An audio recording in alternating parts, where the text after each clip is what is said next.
تم جانتی ہو نا، میں نے صرف اولاد کے لیے ہی تم سے شادی کی ہے۔ اولاد ہوتے ہی طلاق دے دوں گا۔ میرے شوہر نے شادی کی پہلی رات ہی مجھ سے کہا تو میری جان نکل گئی، کیونکہ مجھے تو یہ حقیقت کسی نے بتائی ہی نہیں تھی۔ شادی کے 1 ماہ بعد ہی میں حاملہ ہو گئی۔ میرا شوہر میرا بہت خیال رکھنے لگے۔ کبھی کبھی مجھے اس کی محبت اور فکر سچی لگنے لگتی۔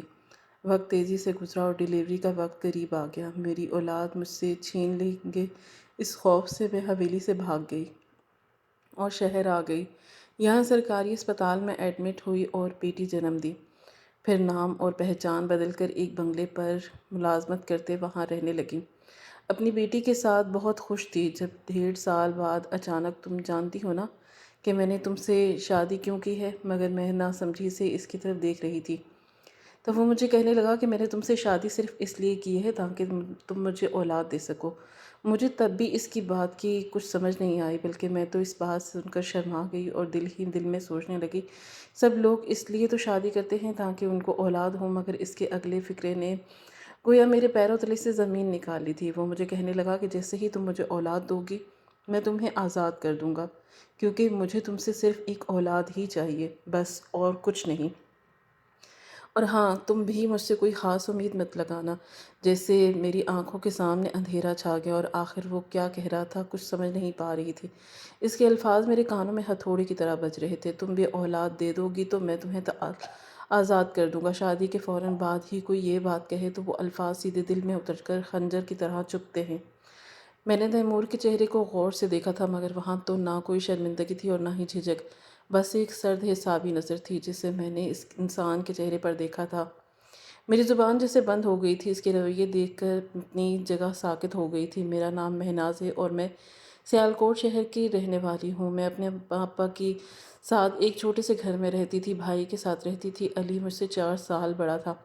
میں چھوٹی ہونے کے ساتھ ساتھ سب کی لاٹھی بھی تھی۔ ابا ایک دہاڑی دار مزدور تھے اور مختلف جگہوں پر تعمیرات کا کام کرتے تھے، جبکہ اماں لوگوں کے گھروں میں بچوں کو سپارہ پڑھانے جاتی تھی۔ اس طرح سے ہمارے گھر کا نظام چل رہا تھا۔ ہمارے علاقے میں ایک ہی اسکول تھا جس میں لڑکیوں کے لیے مڈل کلاس تک تعلیم دی جاتی تھی، جبکہ لڑکوں کے لیے میٹرک تک کی سہولت تھی۔ مجھے تو پڑھنے کا بہت شوق تھا، لیکن مڈل کرنے کے بعد مجھے جس اسکول جانا تھا وہ گھر سے کافی دور تھا۔ علی نے تو مجھے اسکول بھیجنے سے ہی انکار کر دیا تھا۔ کہنے لگا تھا کہ میں لڑکی تھی، اس لیے مجھے مزید آگے پڑھنے کا کوئی فائدہ نہیں، کیونکہ میں نے کون سا آگے پڑھ کر کوئی نوکری کرنی ہے، اس لیے میں جتنا پڑھ چکی ہوں اتنا ہی کافی ہے۔ علی کی بات سن کر میں نے کافی ضد کی تھی کہ اماں ابا مجھے کم از کم میٹرک تو کر ہی لینے دیں۔ ابا نے علی کو میرے کہنے پر سمجھا لیا تھا اور اس طرح بہت مشکل سے آگے مزید پڑھنے کی اجازت مل گئی تھی۔ ابا مجھے اپنی سائیکل پر بٹھا کر صبح اسکول میں چھوڑ کر آتے تھے اور سائیکل پر ہی بہت قریب لگ جاتا تھا، جبکہ علی اسکول پیدل ہی جاتا تھا اور مجھ سے پہلے اس کی واپسی بھی ہو جاتی تھی۔ ہم محدود وسائل ہونے کے باوجود عزت سے زندگی گزار رہے تھے۔ ہمارا بچپن خوشیوں سے ہی بھرپور تھا اور اماں کی محبت اور ابا کی شفقت سے ہم اپنے چھوٹے سے گھر میں خوش تھے۔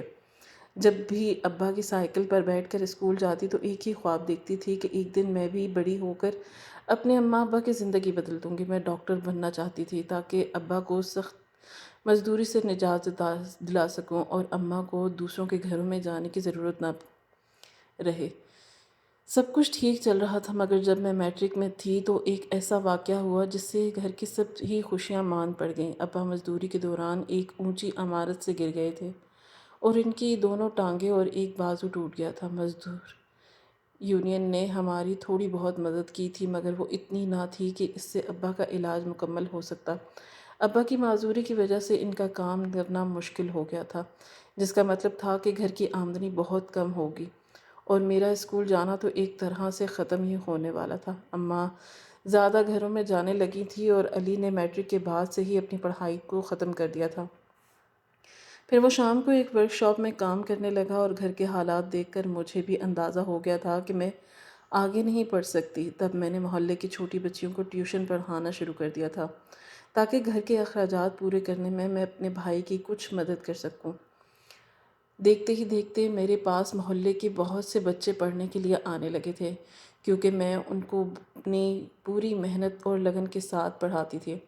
میں چاہتی تھی کہ ہمارے محلے میں بھی لڑکیوں کا ایک بڑا اسکول بن جائے تاکہ مجھ جیسی مجبور لڑکیوں کو اپنی تعلیم مکمل کرنے کے لیے گھر سے دور نہ جانا پڑے۔ میں اتنا ضرور کمانے لگی تھی کہ گھر کا چولہا چلنے لگ رہا تھا، مگر علی کو تو یہ بات بالکل بھی گوارا نہ تھی کہ میری کمائی اس سے بھی زیادہ تھی۔ اس لیے وہ اکثر مجھ سے بات بات پر لڑائی جھگڑا کرنے لگتا تھا۔ اس کی ہمیشہ سے یہی کوشش ہوتی تھی کہ وہ مجھے اماں ابا کے سامنے نیچا دکھا سکتا۔ اکثر وہ ان بچوں کے ساتھ بے وجہ ہی الجھنے لگا تھا جو مجھ سے پڑھتے تھے، تاکہ بچے میرے پاس پڑھنے کے لیے نہ آتے۔ ماں ابا کو بھی علی کی بدتمیزیاں نظر آتی تھی، مگر انہوں نے اس کو کبھی اس لیے نہیں کچھ کہا تھا کہ وہ بیٹا تھا، کہیں وہ ناراض ہی نہ ہو جاتا۔ علی کا رویہ دیکھ دیکھ کر میں اداس ہو جاتی تھی، مگر کبھی بھی میں نے علی کے خلاف اماں ابا سے ایک لفظ تک نہیں کہا تھا، کیونکہ مجھے بھی اپنے بھائی سے بے حد محبت تھی۔ مجھے لگتا تھا کہ شاید جب وہ میری محنت دیکھے گا تو اس کا دل بھی میرے لیے خود ہی نرم پڑ جائے گا، مگر میں یہ نہیں جانتی تھی کہ اس کے دل میں کیا چل رہا تھا، اور وہ تو ایسا کوئی بھی موقع ہاتھ سے نہ جانے دیتا تھا جب مجھے اماں ابا کے سامنے غلط ثابت کر سکتا۔ تبھی اس کے ذہن میں نہ جانے کہاں سے میری شادی کا خیال آ گیا تھا۔ اس وقت میری عمر 18 سال ہی تھی جب اس نے اماں ابا پر دباؤ ڈالنا شروع کر دیا کہ وہ میرے لیے کوئی مناسب سا رشتہ دیکھ کر میری شادی کر دیتے۔ میں نے اپنے بھائی کو یہ سمجھانے کی بہت کوشش کی تھی کہ ابھی میں شادی نہیں کرنا چاہتی، بلکہ اپنے محتاج باپ کا اور بوڑھی ماں کا سہارا بننا چاہتی تھی، کیونکہ وہ خود بھی تو ابھی کوئی مستقل کام کرنے کے قابل نہیں ہے۔ مگر گھر میں ہمیشہ سے وہی ہوتا آیا جسے علی کہتا تھا۔ اس نے میری پڑھائی کو وجہ بنا کر اماں ابا کے سامنے رکھ دیا اور کہنے لگا کہ میرے کہنے پر آپ نے اس کو اسکول جانے سے تو نہیں روکا تھا، اس لیے اب بھی وقت ہے، اس کی شادی کر کے اس کو گھر کے کر دیں، یہ نہ ہو کہ پڑھ لکھ کر یہ ہمارے سر پر سوار ہو جائے اور ہماری عزت کو ہی کسی کے پیروں تلے رون کر خود ہی کسی کے ساتھ گھر سے چلی جائے۔ اماں ابا کو بھی نظر آ رہا تھا کہ علی کی ورکشاپ کی کمائی اتنی نہیں تھی کہ گھر کا گزارا ہو سکتا، مگر وہ بھی بیٹے کی باتوں کے آگے مجبور ہو گئے تھے، اور اماں نے میرے لیے آس پاس کے علاقے میں کوئی رشتہ دیکھنا شروع کر دیا تھا، کیونکہ وہ مجھ سے خود سے زیادہ دور نہیں بھیجنا چاہتی تھی۔ مجھے یہ بھی تسلی تھی کہ فی الحال تو اماں ابا میری منگنی ہی کر رہے تھے، اور مجھے اتنا وقت مل سکتا ہے کہ میں کچھ پیسے بچا کر اماں کے ہاتھ میں رکھ دیتی، تاکہ وہ میرے جہیز کے لیے پریشان نہ ہوتی، بلکہ میرے لیے چیزیں بنانا شروع کر دیتی۔ مجھے اتنا تو یقین ہو ہی گیا تھا کہ علی مجھے زیادہ دیر اس گھر میں رہنے نہیں دینا چاہتا، اور جلد از جلد مجھے رخصت کر دینا چاہتا تھا۔ میں نے اپنے بھائی کی ہر بات کو دل سے قبول کر لیا تھا، کیونکہ وہ میرا اکلوتا بھائی تھا اور اماں ابا کو اس پر بہت مان تھا، اور میں اس کا غلط ثابت کرنا نہیں چاہتی تھی، اس کا مان توڑنا نہیں چاہتی تھی۔ جیسے جیسے میں بڑی ہو رہی تھی، خوبصورت بھی ہوتی جا رہی تھی، جو بھی مجھے دیکھتا تھا وہ مجھے جھٹ سے پسند کر لیتا تھا، مگر علی کو اس کی پسند کے مطابق یا میرے جوڑ کا کوئی رشتہ ہی نہیں مل رہا تھا، اور ہر ایک کو انکار کر دیتا تھا، اور اس طرح سے مجھے بھی زیادہ مہلت مل جاتی تھی۔ علی میرے بارے میں اس قدر حساس ہو گیا تھا کہ اگر میں کسی بچے سے زیادہ دیر باتیں بھی کر لیتی تب بھی وہ میرے سر پر سوار ہو جاتا تھا اور مجھ سے پوچھنے لگ جاتا تھا کہ آخر میں اس بچے سے اتنی دیر سے کیا باتیں کر رہی تھی۔ مجھے تو سمجھ ہی نہیں آتا تھا کہ میں تو گھر بھر کی لاڈلی تھی، سب مجھ سے کتنا پیار کیا کرتے تھے، پھر آخر اچانک سے علی کو کیا ہو گیا تھا کہ وہ مجھ پر ہی شک کرنے لگا تھا اور میرے پل پل پر نظر رکھتا تھا۔ میں سارا دن کیا کرتی تھی اور کس سے بات کرتی تھی، گھر سے تو میں پہلے ہی کم نکلا کرتی تھی، مگر پھر علی نے اماں کو خاص طور پر میرے حوالے سے ہدایت کی تھی کہ گھر میں سے اکیلی باہر بالکل بلا ضرورت نہ جاؤں۔ مجھے سمجھ نہیں آتا تھا کہ آخر وہ مجھ پر کس وجہ سے اتنا شک کرتا تھا، جو وہ پل پل مجھ پر کڑی نظر رکھتا تھا، یا جیسے اس کو لگتا تھا کہ میں کچھ غلط کر رہی ہوں۔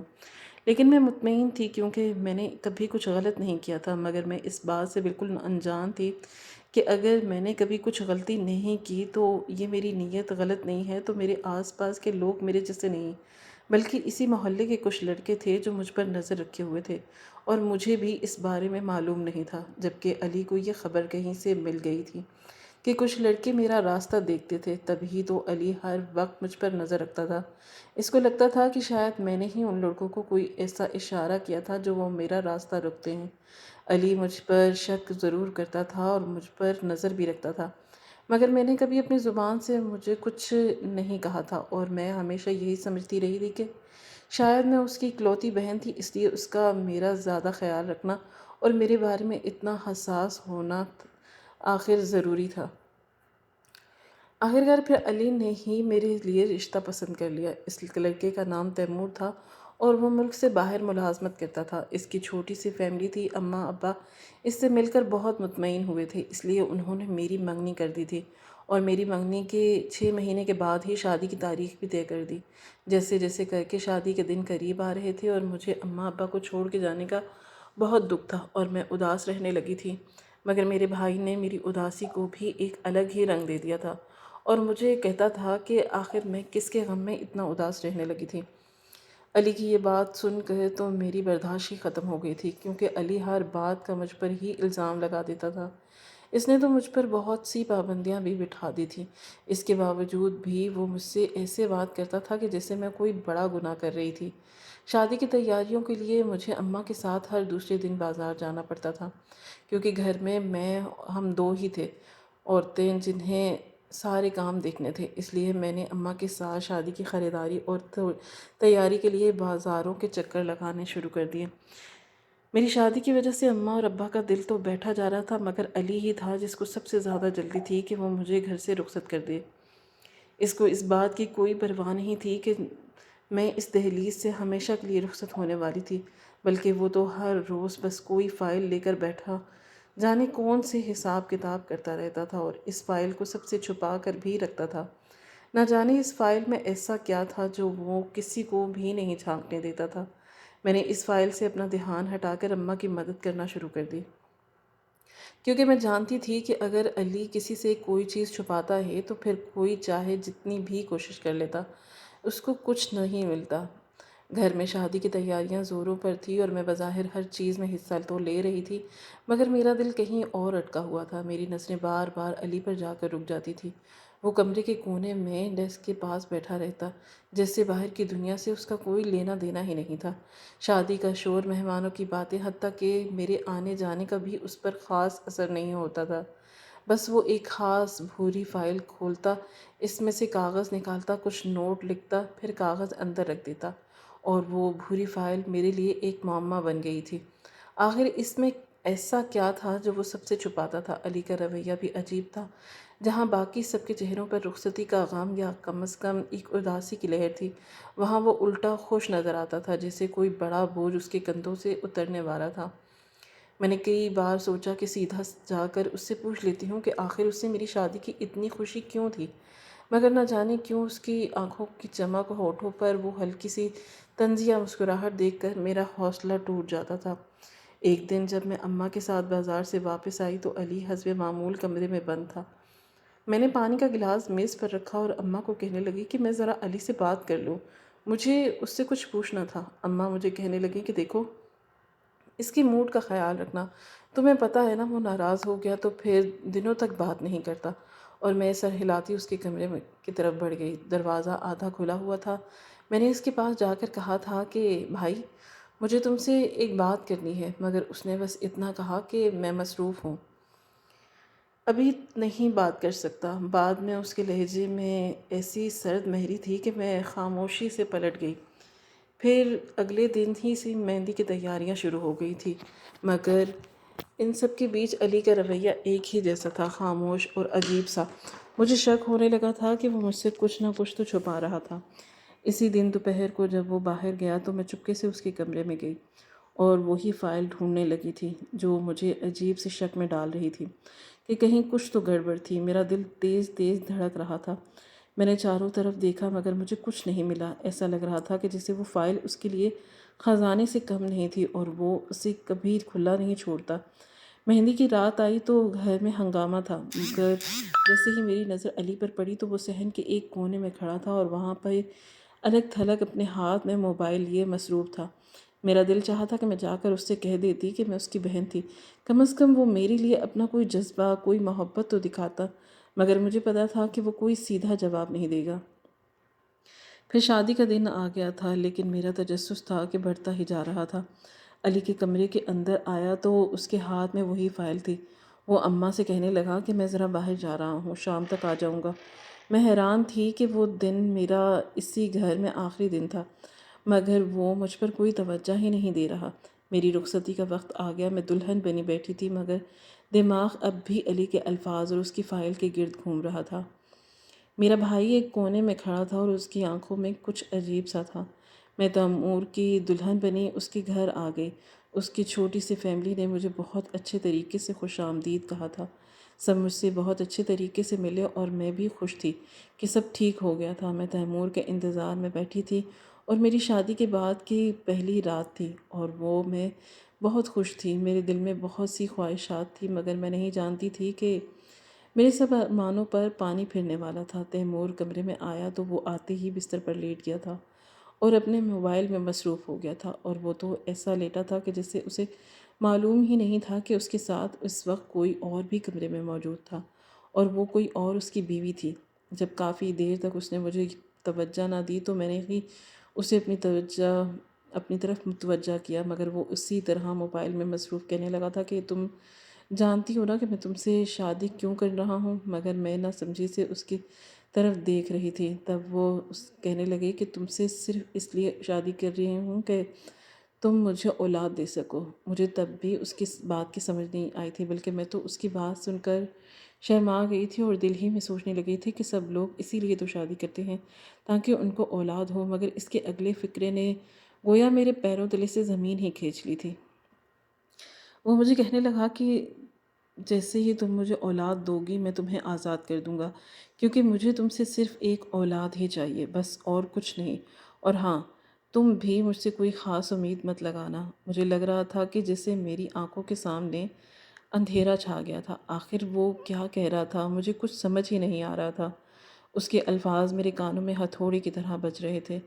تم مجھے اولاد دے دو گی تو میں تمہیں آزاد کر دوں گا۔ شادی کے فوراً بعد کوئی یہ بات کہے تو وہ الفاظ سیدھے دل میں اتر کر وہاں خنجر کی طرح چبھ جاتے ہیں۔ میں نے تیمور کے چہرے کو غور سے دیکھا تھا، مگر وہاں پر تو نہ کوئی شرمندگی تھی اور نہ کوئی جھجک، بس ایک سرد حسابی نظر تھی، جیسے میں اس کے لیے انسان نہیں بلکہ ایک ضرورت پوری کرنے کا ذریعہ تھی۔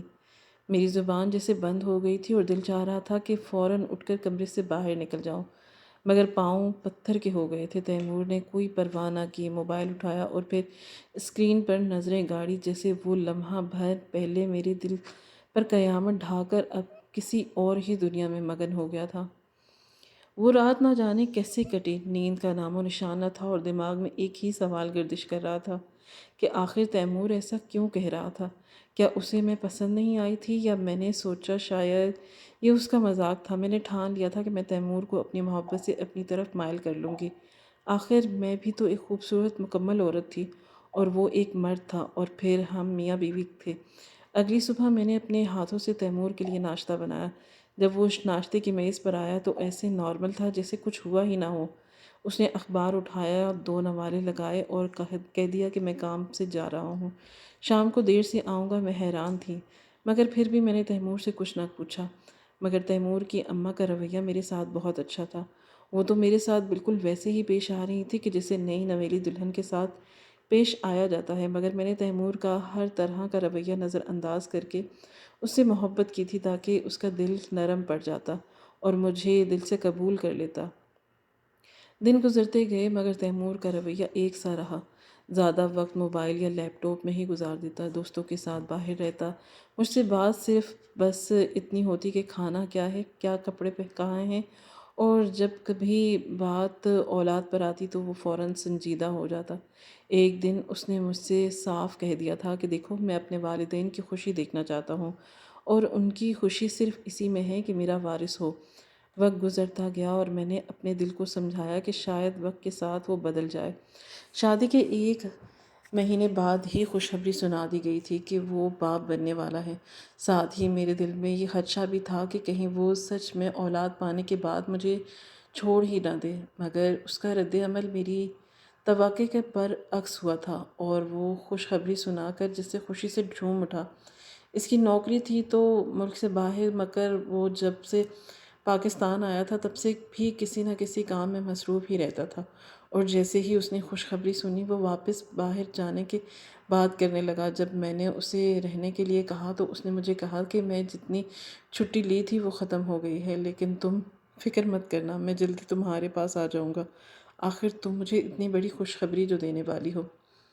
مگر اس کا رویہ میرے ساتھ ایک دم سے بدل گیا تھا، وہ میرا بہت خیال رکھنے لگا تھا۔ تیمور کا رویہ اچانک بدل جانا میرے لیے حیرانی کا باعث تھا۔ اس شخص نے جو شادی کے دنوں میں ہی مجھ سے سیدھی آنکھ ملا کر بات نہیں کرتا تھا، اب ہر وقت میرا خیال رکھتا تھا۔ میری حیرت کی یہ انتہا تھی کہ وہ میری ہر بات سننے لگا۔ کبھی کبھی تو وہ مجھے ایسا لگتا تھا کہ جیسے وہ تیمور تھا ہی نہیں جو پہلے تھا، مگر پھر بھی میں بہت خوش تھی۔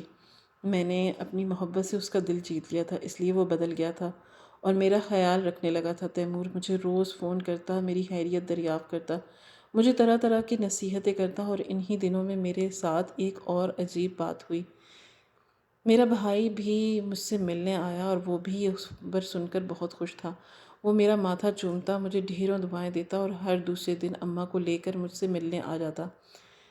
میری خواہش تھی کہ سب ٹھیک ہو گیا تھا۔ پہلے میں شک کرتی تھی کہ شاید وہ مجھ سے کچھ چھپا رہا تھا، مگر پھر اس کا بدلا ہوا رویہ دیکھ کر میں ہر چکر سے آزاد ہو چکی تھی کہ سب ٹھیک ہو گیا تھا۔ تیمور مجھے بس باقاعدگی سے فون کرتے تھے اور میری ساس بھی میرا بہت خیال رکھتی تھی۔ حمل کے تیسرے مہینے میں نے تیمور سے کرنا شروع کر دی تھی کہ وہ واپس آ جاتا، کیونکہ مجھے اس کی ضرورت تھی۔ شادی کے بعد وہ ایک ہی ہفتہ تو میرے ساتھ رہے تھے اور پھر واپس چلے گئے تھے، اس لیے جب میں تیمور کا فون آتا میں اس کو ایک ہی بات کہتی تھی: تھوڑی چھٹی لے کر واپس آ جاؤ، کیونکہ مجھے اس کے ساتھ وقت گزارنا تھا۔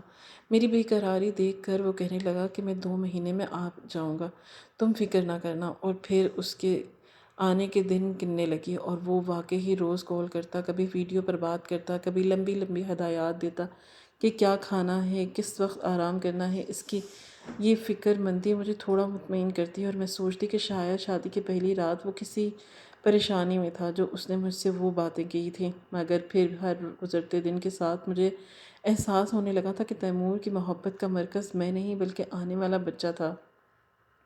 وہ ہر کال میں مجھ سے بس یہی پوچھتا تھا کہ ڈاکٹر نے کیا کہا، بچہ ٹھیک ہے نا؟ اس نے کبھی مجھ سے میری طبیعت کے بارے میں نہیں پوچھا تھا، بلکہ وہ تو بس اپنے بچے کے بارے میں ہی فکر مند رہنے لگا تھا۔ تیمور کی ہر کال میں ایک ہی سوال ہوتا: ڈاکٹر نے کیا کہا، بچہ ٹھیک ہے نا؟ پہلے پہل مجھے یہ بات اچھی لگی تھی کہ وہ میرے بارے میں اتنا فکر مند تھا، مگر میرے وقت گزرنے کے ساتھ یہ فکر میرے لیے ایک عجیب خوف بدلنے لگا، اور مجھے محسوس ہوا کہ وہ میری نہیں بلکہ اپنے بچے کی فکر کرتا تھا، اور اس کو میری نہیں بلکہ صرف اپنے ہونے والے بچے کی پرواہ تھی۔ جب بھی وہ بچے کا ذکر کرتا مجھے اس کے لہجے میں ایک عجیب سی سنجیدگی اور اجنبیت محسوس ہوتی، جیسے وہ بچہ میرا نہیں بلکہ صرف اس کا تھا۔ میں نے کئی بار دل ہی دل میں سوچا تھا کہ شاید میرا وہم ہے، مگر پھر جب ایک دن اس نے فون پر مجھے کہا کہ بس دعا کرنا کہ سب خیر خیریت سے ہو جائے، میرا بچہ دنیا میں آ جائے تو میں اسے باہر لے آؤں گا، اسے اچھی تعلیم دوں گا، وہ لمحہ تھا جس کا سن کر الفاظ میرے دل میں تیر کی طرح لگے تھے۔ میرا بچہ، اس نے ایک بار بھی یہ نہیں کہا تھا کہ ہم اسے پالیں گے یا وہ ہمارا بچہ ہوگا۔ میں نے خاموشی سے فون بند کر دیا، مگر اس رات مجھے نیند نہیں آئی تھی۔ میرے ذہن میں بار بار ایک ہی خیال آتا رہا کہ اگر تیمور بچہ لے گیا تو اگر اس کی شادی کی پہلی رات والی بات سچ ہوئی تو اس نے بچہ ہو جانے کے بعد مجھے چھوڑ دیا تو میں کیا کروں گی؟ میں نے اماں سے بات کرنے کی کوشش کی، مگر وہ مجھے تسلی دینے لگیں کہ تم وہم کر رہی ہو، مرد ایسے ہی بات کرتے ہیں، بچے کو لے جانے والی باتیں ڈراموں میں ہوتی ہیں، حقیقت میں نہیں۔ اماں نے تو بات ہنسی مذاق میں اڑا دی، مگر میرے دل میں ڈر جڑ چکا تھا۔ تب مجھے محسوس ہونے لگا کہ ہماری شادی میں محبت نہیں بلکہ ایک عجیب معاہدہ ہے، جیسے رشتہ آ گیا تھا، جیسے میں سب میں صرف ایک ذریعہ تھی اور اس کا مقصد بچہ تھا۔ جب 7واں مہینہ شروع ہوا تو تیمور نے بتایا کہ وہ جلد واپس آ رہا تھا، مگر صرف چند دنوں کے لیے، کیونکہ اس نے مجھے کہا تھا کہ میں آؤں گا تو میں اسپتال لے جاؤں گا اور بچہ کی پیدائش کے بعد پھر مجھے واپس جانا پڑے گا۔ اور جب میں نے اس سے پوچھا کہ میرے ساتھ وقت گزارو گی تو وہ چپ ہو کر واپس چلا گیا اور خاموشی اختیار کر لی، جس نے مجھے سب کچھ بتا دیا اور میں فیصلہ کر چکی تھی کہ مجھے کیا کرنا تھا۔ آخرکار تیمور آ گیا۔ میں نے سوچا تھا کہ شاید وہ بدل گیا ہوگا، مگر اس کا سوال بچے سے شروع ہو کر بچے ہی پر ختم ہو جاتا۔ میں موجود ہی جب حمل کے آخری دن قریب آ گئے تو میری طبیعت بہت خراب رہنے لگی تھی، مگر تیمور زیادہ تر وقت باہر رہتا۔ ایک رات میری طبیعت اچانک بگڑ گئی۔ ساس نے فوراً ہسپتال لے جانے کا انتظام کیا، تیمور کو کال کی مگر اس نے دیر سے فون اٹھایا اور بس اتنا کہا کہ میں آ رہا ہوں۔ جب میں ہسپتال پہنچی تو مجھے یہ معلوم ہوا کہ ابھی میری ڈیلیوری میں کچھ دن باقی تھے، مگر میں نے اپنی ساس کو کہہ دیا تھا کہ ڈاکٹر آپریشن کا کہہ رہی تھے۔ میری ساس آپریشن تھیٹر کے باہر بیٹھ کر انتظار کرنے لگی تھی اور میں موقع دیکھ کر اسپتال سے نکل گئی۔ میں جانتی تھی کہ اس وقت گھر میں کوئی بھی نہیں تھا کیونکہ ساس ہسپتال میں تھی اور تیمور بھی کہیں ہسپتال کے راستوں میں ہی تھا۔ جلدی سے گھر پہنچی اور گھر پہنچ کر میں نے اپنا کچھ ضروری سامان لیا اور گھر سے نکل گئی۔ شہر کے طرف چل پڑی اور کیونکہ مجھے کتنی جلدی ہو سکتا تھا تیمور سے دور جانا تھا۔ جب تک تیمور اور ساس کو اندازہ ہوتا کہ میں اسپتال میں نہیں تھی تب تک میں شہر کو ایک کونے میں سرکاری ہسپتال پہنچ گئی تھی۔ 2 دن بعد میں نے ایک بچے کو جنم دیا۔ وہ بہت چھوٹا تھا، جسے ابھی دنیا کا بوجھ اٹھانے کے قابل نہیں، مگر جب میں نے اسے اپنی باہوں میں لیا تو مجھے لگا کہ جسے میں نے اپنی پوری زندگی کا سب سے بڑا فتح کر لی تھی۔ اس کی رونے کی آواز نے میری آنکھوں سے آنسو بہا دیے۔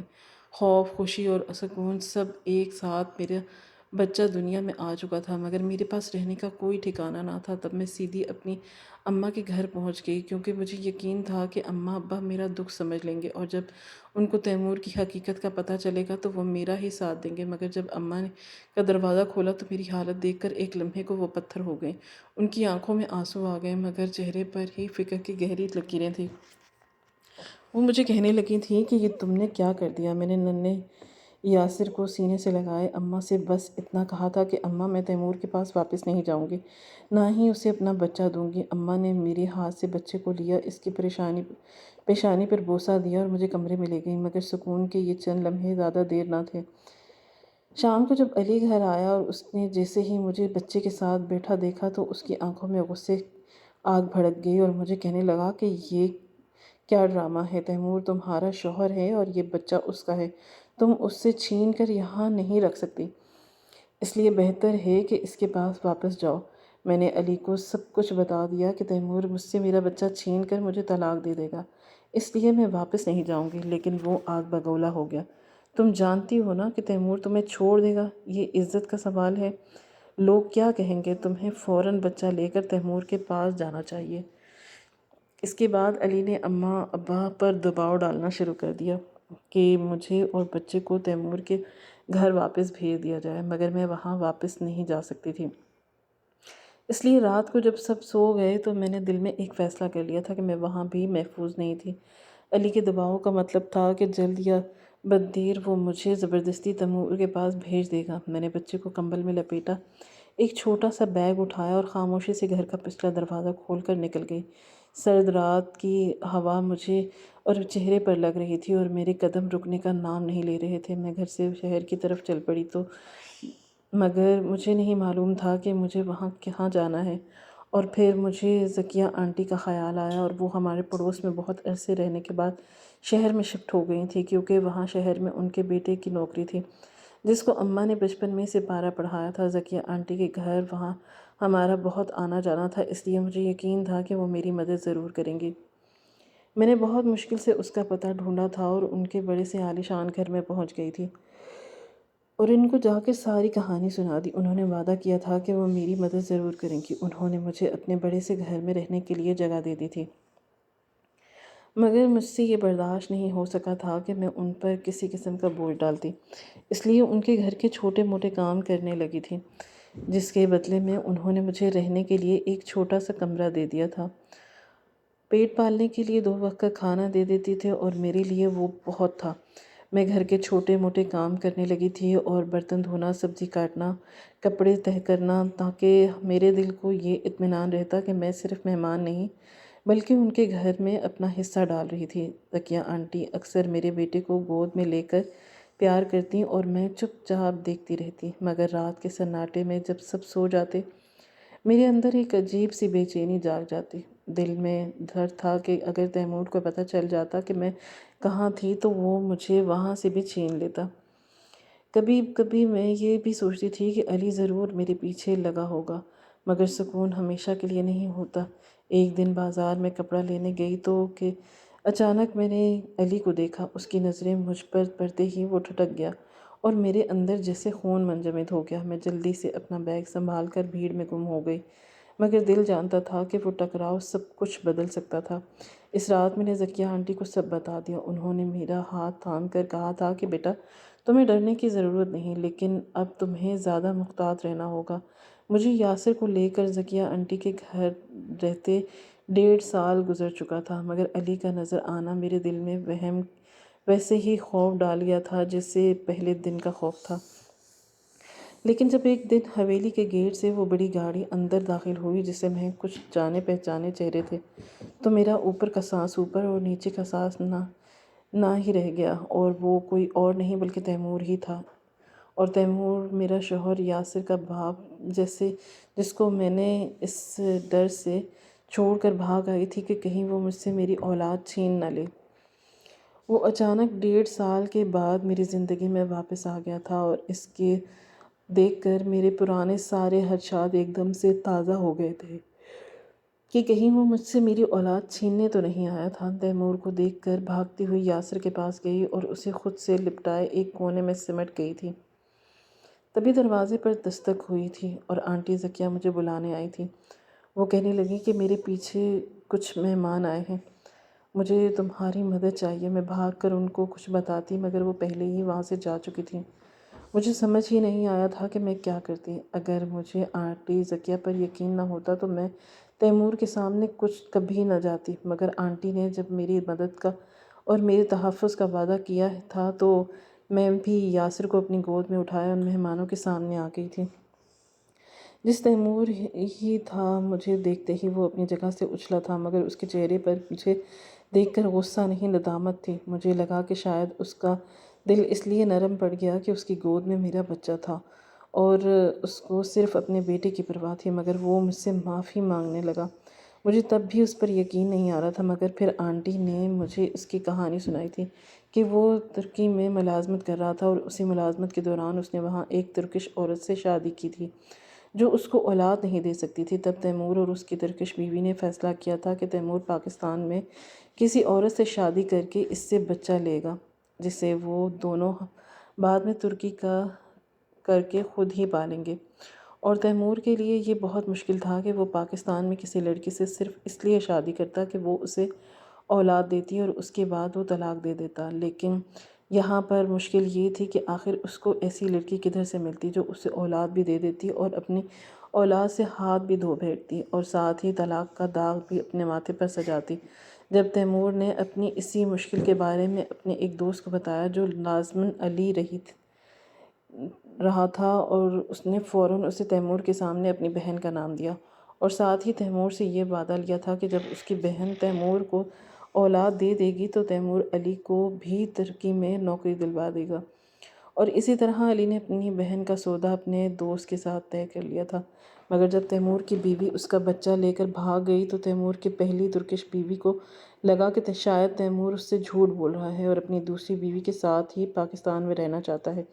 تب اس کی ترکش بیوی نے بھی اسے چھوڑ دیا، جبکہ اس دن رات پاگلوں کی طرح اپنی بہن کو ڈھونڈنے لگا، کیونکہ اگر وہ اسے نہ ملتی تو وہ ترکی کیسے جا سکتا تھا۔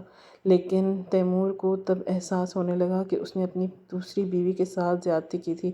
وہ بھی اپنی دوسری بیوی کو ڈھونڈ رہا تھا، لیکن اس لیے نہیں کہ وہ اس بچے کو چھین لیتا، بلکہ اس لیے تاکہ وہ اس سے معافی مانگ کر اسے اپناتا۔ تیمور آنٹی ذکیہ کے جاننے والوں میں سے تھا اور آنٹی سے اس کا دکھ برداشت نہیں ہوا۔ تب انہوں نے خود ہی تیمور کو اپنے پاس بلایا تاکہ وہ اسے مجھ سے ملوا سکے، کیونکہ میرا دکھ بھی تو تیمور جیسا ہی تھا۔ آنٹی ذکیہ کو یہ نہیں معلوم تھا کہ میں تیمور اور ایک دوسرے کو جانتے تھے، بلکہ وہ تو بس دو ٹوٹے ہوئے دلوں کو جوڑنا چاہ رہی تھی اور ان کی محنت رنگ بھی لائی تھی۔ تیمور نے مجھ سے معافی مانگی تھی اور میں نے بھی اسے معاف کر دیا تھا، کیونکہ اس کو اس کے کیے کی سزا مل گئی تھی۔ مگر علی تو میرا بھائی تھا، مجھے یقین ہی نہیں تھا کہ وہ میرا سودا کر سکتا تھا صرف اپنے فائدے کے لیے۔ وہ بری فائل یاد آتی ہے تو مجھے سب سمجھ آ گیا کس حساب کتاب میں لگا ہوا تھا۔ وہ تو میرے ہر پر لمحے کے پیسوں کا حساب اس فائل میں لکھ رہا تھا تب مجھے یاد آنے لگا تھا کہ جب میں اماں کی دہلیز پر واپس گئی تھی تو وہ کیوں بضد تھا کہ تیمور کے پاس واپس چلی جاؤں۔ اپنا ہی فائدہ تھا، مگر مجھے یاسر سے زیادہ کسی کی پرواہ نہیں تھی، اس لیے میں نے آنٹی ذکیہ کے گھر پناہ لی۔ اور تیمور کے دل سچی لگن تھی، اس نے سچے دل سے توبہ کی تھی اور میں اس کو واپس مل گئی تھی۔ میں تیمور کے ساتھ رہنا چاہتی تھی کیونکہ مجھے اس سے محبت تھی، اور جب مجھے یقین ہو گیا کہ وہ مجھ سے میری اولاد نہیں چھینے گا، اور آنٹی ذکیہ نے بھی مجھ سے وعدہ کیا کہ تیمور مجھے دھوکہ نہیں دے گا، میں یاسر کے ساتھ تیمور کے گھر چلی گئی۔ مگر علی جو میرا سگا بھائی تھا وہ مجھ سے نفرت کرنے لگا، کیونکہ میری وجہ سے اس کا بہت نقصان ہوا تھا، اور جو ترکی جانے کے خواب آنکھوں میں سجائے ہوئے تھے وہ ادھورے رہ گئے تھے۔ مجھے بھی پھر علی کی کوئی پرواہ نہیں رہی۔ جب اس نے بہن بھائی کے مقدس رشتے کا خیال نہیں کیا تو میں اس کی کیوں پرواہ کرتی؟ اور تیمور کو ایک ساتھ 4 سال ہو گئے۔ تیمور میرا بہت خیال رکھتا، میں جب بھی اماں ابا سے ملنے جاتی تو علی کی نگاہوں میں مجھے اپنے لیے وہی تپش محسوس ہوتی جو 4 سال پہلے تھی۔